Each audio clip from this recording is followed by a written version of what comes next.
Well, the crisis in Ukraine has affected many sectors and its effects are now rippling into the markets. Traders have now been put under pressure as global markets are impacted by the geopolitical tensions. The S&P 500 dipped deeper into correction territory, with experts now uncertain of what to expect if Russia continues with its incursion. For more on this, let's bring in market analyst Michelle Schneider. Thank you for your time today, as always, Michelle. Now, I want to ask you, how is the market reacting to this crisis in Ukraine? Well, clearly the market doesn't like uncertainty, and the fact that we don't know how far this is going to escalate and how much of an impact it's going to have on certain commodities has made investors very, very nervous. But this ball has been sort of rolling along really since November, because there are other factors involved in why the market got spooked. And this, of course, became the event now for the reason. But there are many, many reasons the market's been going down, and this certainly is not helping. I know you said that the uncertain situation is impacting that, but how are these geopolitical tensions having such an impact? Is there anything else contributing to that?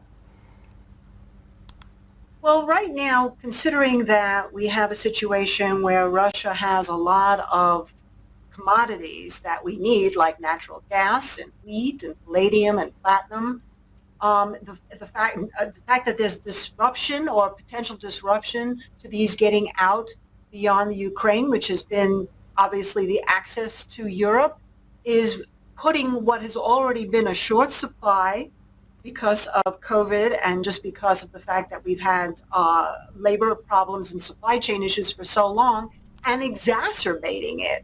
And, you know, people can say that there's always a question of what comes first, the technicals or the fundamentals. And technically, this was already setting up where we were going into a super cycle of commodities. And now with this situation, I think we really basically sealed the fate where we're going to see continued high prices in commodities. And that's going to put a whole other host of problems on the United States, because with a slowdown and tensions from Russia, with prices going up, we have to do something with the Fed and interest rates. And of course, that is another reason why the market is spooked.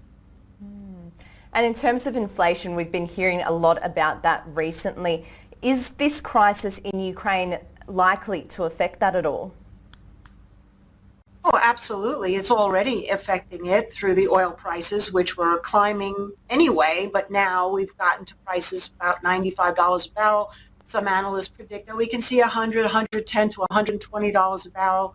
So that certainly is going to impact everybody. As again, just looking at the grains, wheat, corn, soybeans, which are already up tremendously over the course of the last year, now have gone up even further over the last few days because of this situation. So this is really going to be ugly for the consumer in the United States that's already feeling the pinch, particularly in the food prices, but also with the gas prices. So yeah, none of this is a happy equation at this point, unless you're an investor who happens to be long commodities. Then at least you're making some money in the market.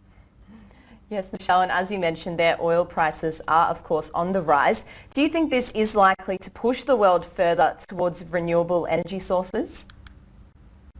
Well, one would think logically that would make sense. I know China just announced that they're really making a push in 2022 to go more solar.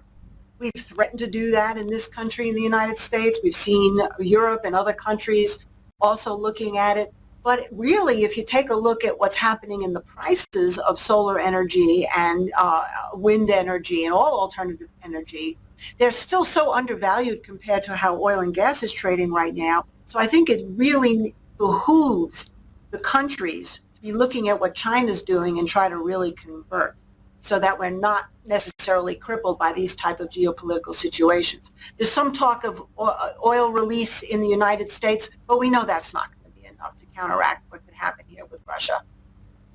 And just to finish up, Michelle, the stock market is obviously being affected, but have recent events influenced cryptocurrency prices?